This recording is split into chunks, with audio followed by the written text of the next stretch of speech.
موت کی اس رات کے ستارے ٹوٹ گئے اور صبح طلوع ہوئی تو علی بن سفیان 8 سواروں کے ساتھ انتہائی رفتار سے شمال مشرق کی طرف جا رہا تھا۔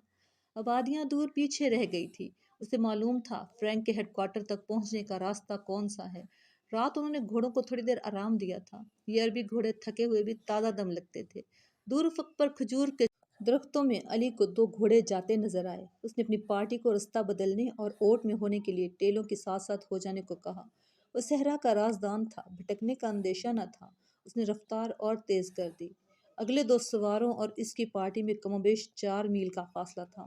جب یہ فاصلہ طے ہو گیا مگر گھوڑے تھک گئے، وہ جب کھجوروں کے درختوں تک پہنچے تو 2 سوار کوئی 2 میل دور سٹی کی پہاڑی کے ساتھ ساتھ جا رہے تھے۔ ان کے گھوڑے بھی شاید تھک گئے تھے۔ دونوں کے سوار اترے اور نظروں سے اوجھل ہو گئے۔ وہ پہاڑی کی اوٹ میں بیٹھ گئے۔ علی بن سفیان نے کہا اور وہ رستہ بدل لیا۔ فاصلہ کم ہوتا گیا اور جب فاصلہ چند سو گز رہ گیا تو دونوں سوار اوٹ سے سامنے آئے۔ انہوں نے گھوڑوں کے سر پر دوڑنے کا شور سن لیا تھا۔ وہ دوڑ کر غائب ہو گئے۔ علی بن سفیان نے گھوڑے کو ایڑ لگائی۔ تھکے ہوئے گھوڑوں نے وفاداری کا ثبوت دیا اور رفتار تیز کر دی۔ باقی گھوڑے بھی تیز ہو گئے۔ پہاڑی کے اندر گئے تو دونوں سوار وہاں سے جا چکے تھے مگر دور نہیں گئے تھے۔ وہ شاید گھبرا گئے تھے۔ آگے ریتلی چٹانیں تھیں، انہیں راستہ نہیں مل رہا تھا۔ کبھی دائیں جاتے کبھی بائیں۔ علی بن سفیان نے اپنے گھوڑے ایک صف میں پھیلا دیے اور بھاگنے والوں سے 100 گز دور جا پہنچا۔ ایک تیر انداز نے دوڑتے گھوڑے سے تیر چلایا جو ایک گھوڑے کی اگلی ٹانگ میں لگا۔ گھوڑا بے قابو ہو گیا۔ تھوڑی سی اور بھاگ دوڑ کے بعد وہ دونوں گھیرے میں آ گئے اور انہوں نے ہتھیار ڈال دیے۔ انہوں نے جھوٹ بولا، اپنے آپ کو تاجر کہا، لیکن تلاشی لی تو پیغام مل گیا جو ناجی نے انہیں دیا تھا۔ دونوں کو حراست میں لے لیا گیا۔ گھوڑوں کو آرام کا وقت دیا گیا اور یہ پارٹی واپس ہوئی۔ صلاح الدین ایوبی بے تابی سے انتظار کر رہا تھا۔ دن گزر گیا، رات بھی گزرتی جا رہی تھی۔ آدھی رات گزر گئی، ایوبی لیٹ گیا اور اس کی آنکھ لگ گئی۔ سحر کے وقت دروازے پر ہلکی سی دستک سے اس کی آنکھ کھل گئی۔ دوڑ کر دروازہ کھولا۔ علی بن سفیان کھڑا تھا۔ اس کے پیچھے اس کے 8 سوار اور 2 قیدی کھڑے تھے۔ علی اور قیدیوں کو صلاح الدین ایوبی نے سونے کے کمرے میں ہی بلا لیا اور علی سے ناجی کا پیغام لے کر پڑھنے لگا۔ پہلے تو اس کے چہرے کا رنگ پیلا پڑ گیا، پھر جیسے یک لخت خون جوش مار کر اس کے چہرے اور آنکھوں میں چڑھ گیا ہو۔ ناجی کا پیغام خاصا طویل تھا۔ اس نے سلیبیوں کے ایک بادشاہ فرینک کو لکھا تھا کہ وہ فلاں دن اور فلاں وقت یونانیوں، رومیوں اور دیگر سلیبیوں کی بحیرہ روم کی طرف سے مصر میں فوجیں اتار کر حملہ کر دے۔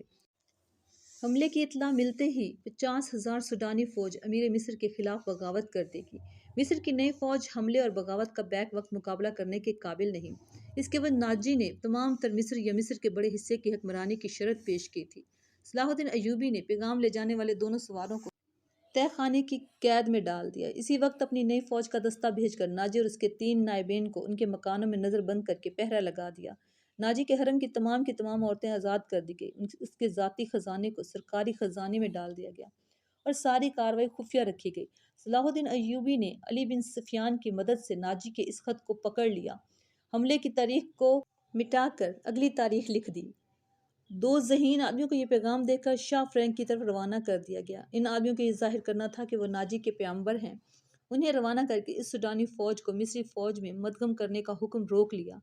8ویں روز پیغمبر واپس آ گئے۔ وہ ناجی کا پیغام دے آئے اور فرینک کا جواب ناجی کے نام لے آئے۔ فرینک نے لکھا تھا حملے کی تاریخ سے 2 دن پہلے سوڈانی فوج بغاوت کر دے تاکہ صلاح الدین ایوبی کو سلیبیوں کا حملہ روکنے کا ہوش ہی نہ رہے۔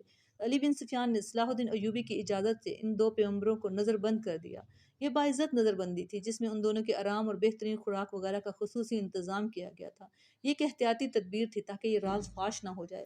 صلاح الدین ایوبی نے بحیرہ روم کے ساحل پر ان مقامات پر اپنی فوج کو چھپا دیا جہاں سلیبیوں کی بحیرہ کو لنگر انداز ہونا تھا اور فوجیں اتارنی تھی۔ اس نے ان مقامات سے دور اپنی بحیرہ بھی چھپا دی۔ حملے میں بھی کچھ دن باقی تھے۔ ایک مورخ سراج الدین نے لکھا ہے کہ سوڈانی فوج نے سلیبیوں کے حملے سے پہلے ہی بغاوت کر دی جو صلاح الدین ایوبی نے طاقت سے نہیں بلکہ ڈپلومیسی اور حسن سلوک سے دبا لی۔ بغاوت کی ناکامی کی ایک وجہ یہ بھی تھی کہ باغیوں کو اپنا سالار ناجی کہیں نظر نہیں آیا اور اس کا کوئی نائب بھی سامنے نہ آیا۔ وہ سب قید میں تھے۔ مگر ایک اور مورخ حیتج لکھتے ہیں کہ سوڈانی فوج نے حملے کے بعد بغاوت کی تھی۔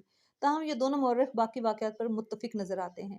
دونوں نے لکھا ہے کہ صلاح الدین ایوبی نے ناجی اور اس کے نائبین کو قید میں سزائے موت دے کر رات کے وقت گمنام قبروں میں دفن کرا دیا تھا۔ ان دونوں مورخوں نے اور تیسرے مورخ لین پول نے بھی سلیبیوں کی بحیرہ کے اعداد و شمار ایک ہی جیسے لکھے ہیں۔ وہ لکھتے ہیں کہ خط میں دی ہوئی تاریخ کے عین مطابق سلیبیوں کی بحیرہ جس میں فرانک کی، یونان کی، رومیوں کی اور سسلی کی بحیرہ شامل تھی، متحدہ کمان میں بحیرہ روم میں نمودار ہوئی۔ مورخوں کے اعداد و شمار کے مطابق جنگی جہازوں کی تعداد 150 تھی۔ اس کے علاوہ 12 جنگی جہاز بہت بڑے تھے۔ ان میں مصر میں اتارنے کے لیے فوج تھی۔ اس فوج کا صلیبی کمانڈر ایمرک تھا۔ جن بادبانی کشتیوں میں رسد تھی اس کی تعداد کا صحیح اندازہ نہیں کیا جا سکا۔ جہاز 2 قطاروں میں آ رہے تھے۔ صلاح الدین ایوبی نے دفاع کی کمان اپنے پاس رکھی۔ اس نے صلیبیوں کی بحیرہ کو ساحل کے قریب آنے دیا۔ یہ سب سے پہلے بڑے جہاز لنگر انداز ہوئے۔ اچانک ان پر آگ برسنے لگی۔ یہ منجنیقوں سے پھینکی ہوئی مشلیں تھیں اور آگ کے گولے اور ایسے تیر بھی تھے جن کے پچھلے حصے جلتی ہوئی مشلوں کی مانند تھے۔ مسلمانوں کی برسائی ہوئی اس آگ نے جہازوں اور کشتیوں کے بادبانوں کو آگ لگا دی۔ جہاز لکڑی کے بنے ہوئے تھے، فوراً جل اٹھے۔ ادھر سے مسلمانوں کے چھپے ہوئے جہاز آ گئے، انہوں نے بھی آگ ہی برسائی۔ یوں معلوم ہوتا تھا جیسے بحیرہ روم جل رہا ہو۔ صلیبیوں کے جہاز رخ موڑ کر ایک دوسرے سے ٹکرانے اور ایک دوسرے کو جلانے لگے۔ ان میں سے صلیبی فوج سمندر میں کود گئی۔ ان میں سے جو سپاہی ساحل کی طرف آئے وہ سلطان ایوبی کے تیر اندازوں کا نشانہ بنے۔ ادھر نور الدین زنگی نے شاہ فرینک کی سلطنت پر حملہ کر دیا۔ فرینک نے اپنی فوج کو مصر میں داخل کرنے کے لیے خشکی کے ذریعے روانہ کر دیا تھا۔ فرینک صلیبیوں کی بحیرہ کے ساتھ تھا۔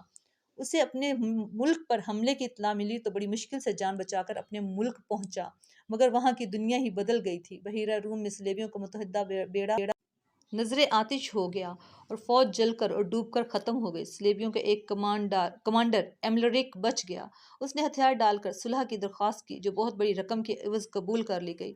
یونانیوں اور سسلی والوں کے کچھ جہاز بچ گئے تھے۔ صلاح الدین ایوبی نے انہیں اپنے جہاز واپس لے جانے کی اجازت دے دی، مگر راستے میں ایسا طوفان آیا کہ تمام تر بچے کھچے جہاز غرق ہو گئے۔ 19 دسمبر 1169 کے روز صلیبیوں نے اپنی شکست پر دستخط کیے اور صلاح الدین ایوبی کو تاوان ادا کیا۔ بیشتر مورخین اور ماہرین ضرب و حرب نے صلاح الدین ایوبی کی اس فتح کا سہرا اس کی انٹیلیجنس سروس کے سر باندھا۔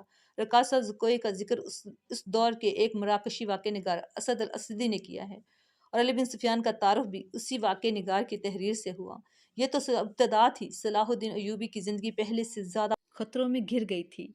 صلیبیوں کے بحری بیڑے اور افواج کو بحیرہ روم میں غرق کر کے صلاح الدین ایوبی ابھی مصر کے ساحلی علاقے میں ہی محدود تھا۔ 7 دن گزر گئے۔